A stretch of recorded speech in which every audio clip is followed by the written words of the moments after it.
స్వాగతం పలుకుతూ అలాగే మీ ప్రియతమ నాయకుడు గ్రామ స్థాయి నుంచి సర్పంచ్గా సింగిల్ బాలసింగ్ చైర్మన్గా ఈరోజు ఎమ్మెల్యేగా విప్పుగా కూడా ఉండి పుట్టినరోజే మన ప్రియతమ నాయకుడిని మీ ప్రాంతాన్ని పిలిపించుకున్న ఐలయ్య గారికి జన్మదిన శుభాకాంక్షలతో పోయినసారి డిసెంబర్ మన గౌరవ ముఖ్యమంత్రి గారు వారు పుట్టినరోజు కూడా ఇక్కడికి వచ్చి ఆ తర్వాత మనం మూసి పర్యటన వెళ్ళడం జరిగింది. ఈరోజు మళ్ళా దాదాపు 1000 కోట్ల పైన అభివృద్ధి కార్యక్రమాలను శంకుస్థాపనతో పాటు మీ అందరినీ ఈరోజు ఇక్కడ కలుసుకోవడం, ఇక్కడ మాజీ పార్లమెంట్ సభ్యునిగా మీరందరూ నాతో పాటు ఆ రోజు రాజగోపాల్ రెడ్డి గారిని మన చామల కిరణ్ కుమార్ రెడ్డి గారిని కష్టపడి గెలిపించిన మా తమ్ముళ్లకు, అక్కలకు, చెల్లెళ్లకు, నాయకులకు పాదాభివందనాలు చేసుకుంటూ వేదికమైన నాయకులు ఇప్పుడే ఐలయ్య గారు అందరు పేరు చెప్పిను, పథకాల గురించి ఐలయ్య గారు కూడా చెప్పిను. మిగిలిన విషయాలన్నీ కూడా ఎవరు చెప్పాలి? మన రాష్ట్ర రథసారథి గౌరవ ముఖ్యమంత్రి గారు చెప్పాలి. కాబట్టి నేను ఎక్కువ మాట్లాడకుండా మీ అందరికి కూడా ఒకటే మాటిస్తున్నాం. ఆ రోజు నన్ను గెలిపించిండ్రు, ఒక్క పైసా ఖర్చు పెట్టకుండా మీరే జేబులోకి వెళ్ళి మనిషికి 100 రూపాయలు వేసుకొని ఎంపీగా గెలిపించాం. గెలిచిన రోజే ఆ రోజు చెప్పినాం. మనం యాదగిరి ఉంటే ర్యాలీలో మనం ఏం చెప్పినాం? నెక్స్ట్ టైం ఎమ్మెల్యేగా ఐలయ్య గారిని 50,000 మెజార్టీతో గెలిపియాలని నేను ఆ రోజు పిలిపిస్తే ఒక 137 ఓట్లు మాత్రమే తక్కువ వచ్చినాయి. అంటే లక్ష్మీ నరసింహస్వామి అంత పవర్ఫుల్, 137 ఓట్లే తక్కువ వచ్చినాయి. ఆ విధంగా కష్టపడ్డ నాయకులు మీ అందరికీ కూడా అండగా ఉంటామని, ఈ ప్రాంతాన్ని అభివృద్ధి చేస్తామని, ఎంపీగా ఉన్నప్పుడు 100 కోట్లు పెట్టి జీడికల్ ఫ్లైఓవర్ కానీ, వంకంపల్లి ఫ్లైఓవర్ కానీ, ఇక్కడ ఏ కార్యక్రమం ఉన్న పిఎంజేఎస్ఓతోని కానీ దాదాపు 200 సార్లు ఎంపీగా నేను రావడం జరిగింది. మీ దగ్గరికి ఐలయ్య గారు ఏ చిన్న కార్యక్రమం ఇచ్చినా రావడం జరిగింది. ఏ ఇంట్లో సంతోషం ఉన్నా, ఏ ఇంట్లో బాధ ఉన్నా ప్రతి కుటుంబంలో మీలో ఉన్నాం. అందుకనే నాయకులు అందరూ కూడా ఉన్నారు. నేను ఒకటే మీ అందరికీ మాటిస్తున్నాను, తప్పకుండా చెప్పిన కార్యక్రమాలు, చెప్పని కార్యక్రమాలు మన ముఖ్యమంత్రి గారు, సివిల్ సప్లై శాఖ మంత్రి, మన జిల్లా వాస్తవ్యులు, నీటిపారుదల మంత్రి మనం మేనిఫెస్టోలో సన్నపి చేపిస్తామని చెప్పలే.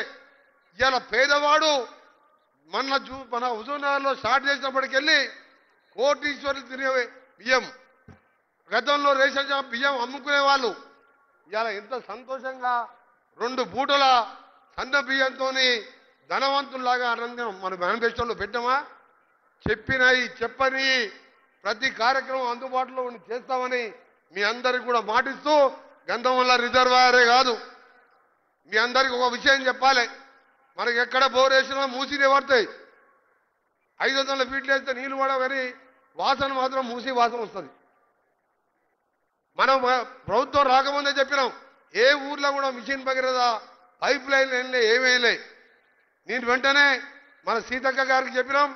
ఆ తర్వాత గౌరవ ముఖ్యమంత్రి గారు చెప్పగానే 210 కోట్లు శాంక్షన్ చేయడం, నేను సీతక్క గారు వచ్చి మన యాదగిరిగుట్ట స్వామివారి పాదాల దగ్గర శంకుస్థాపన చేసినాం. 60% పనులు కూడా అయిపోయినాయి. వచ్చే 3 నెలల్లో ప్రతి ఇంటిని కూడా మంచినీళ్ళు ఇస్తామని గెలిచిన 2 నెలల్లో 210 కోట్లు తెచ్చుకుంటా ఐలయ్య. ఈ ఐలయ్య గురించి చెప్పాలంటే చాలా టైం పడుతుంది. వారు పుట్టినరోజు సందర్భంగా మళ్ళా ఎమ్మెల్యే గెలిపిస్తారు మీరు, కానీ ఆయన ఎంత పట్టుదల అంటే ఒక పని ఉందంటే పట్టుకోడు. మొన్న కాలువలు సగం వదిలిపెట్టిపోతే రాత్రి 11 గంటలకు నన్ను పెద్దలు తుమ్మల నాగేశ్వరరావు గారిని తీసుకుపోయి ఓ కెనాల్ దగ్గర నీళ్ళు వదిలిపెట్టించిండు. 2 మిషన్లు కిరాయి తీసుకొని 90 లక్షలు సొంత పైసలు ఖర్చు పెట్టుకొని 90 గ్రామాలకు ఈసారి పంటలు ఎండిపోకుండా నీళ్ళు అందించిండు. కరోనా సమయంలో నేను కూడా వచ్చేవాడిని. ఐలయ్య గారు ప్రతిరోజు ప్రతి తండాలో కరోనా బాధితులు తన వంతుగా సాయం చేస్తున్నాం. అందుకని తప్పకుండా ఆయన నాయకత్వంలో వచ్చే నెలలో ఎప్పుడు ఎన్నికలు వచ్చినా ఒక జడ్పీటీసీ, ఒక సర్పంచ్ కూడా ఎట్టి పరిస్థితుల్లో ఆలయంలో పోకూడదని మీ అందరూ కూడా విజ్ఞప్తి చేస్తూ ముఖ్యమంత్రి గారు, మంత్రులు, మన హెల్త్ మినిస్టర్ గారికి ప్రత్యేకంగా ధన్యవాదాలు. ఇన్ఛార్జ్ మినిస్టర్ గారికి గోడౌన్స్ ఇచ్చినందుకు, ఉత్తమ్ కుమార్ రెడ్డి గారికి, ముఖ్యంగా చామల కిరణ్ రెడ్డి గారితో పాటు మీ ప్రియతమ నాయకుడు రాజగోపాల్ రెడ్డి గారు మొన్న పార్లమెంట్ ఎన్నికల్లో మీకోసం ఏ విధంగా కష్టపడడం మీ అందరికీ తెలుసు. అందరం ఉన్నాం మీ ఎమ్మడి. ఈ ప్రభుత్వం ఈ 5 ఏళ్ళే కాదు, వచ్చే 5 ఏళ్ళు కూడా ఉంటాం మనం. అందుకనే మనం ఒకటే చెప్తున్నాం, మనం చెప్పిందే చేస్తాం తప్ప మోసం చేయం.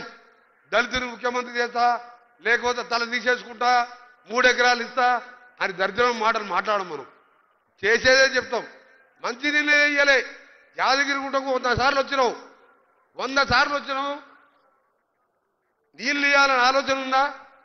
ఇవాళ యాదగిరిగుట్ట మున్సిపాలిటీలో ఇల్లు కూలగొట్టావు. ఒక్క ఇళ్ళన్నా కట్టించినవా? ఒక్క డ్రైనేజ్ కట్టించినవా? దాన్ని కూడా మున్సిపాలిటీ కూడా నిధులు ఇప్పిస్తాం. మొత్తం కట్టిన ఇల్లు ఎంత అంటే ఆలేరు కాన్స్టిట్యూన్సీలో 100 ఇల్లు. అందులో ఎమ్మెల్యే గారి ఊరిలో 44. ఆ 44 ఇప్పటికి అట్టే ఉన్నాయి. వర్షాకాలం వస్తే అది చెరువు అవుతుంది, వర్షాకాలం రానప్పుడు బారులు అవుతుంది. అది అట్టే మిగిలిపోయినాయి. 100 ఇల్లు కూడా కట్టలే ఆలేరు కాన్స్టిట్యూన్సీలో.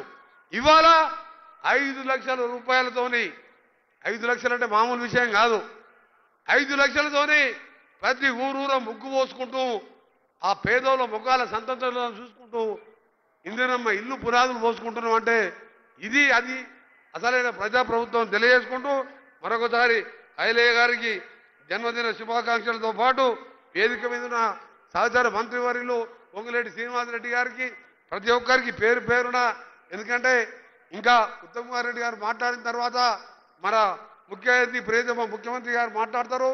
ఇంకా వారికి హైదరాబాద్లో వేరే ప్రోగ్రామ్స్ ఉన్నాయి కాబట్టి మీ అందరూ కూడా తప్పకుండా మీ అందరికీ అందుబాటులో ఉండి సేవ చేస్తామని మరొకసారి తెలియజేసుకుంటూ అందరికీ నమస్కారాలు. జై హింద్.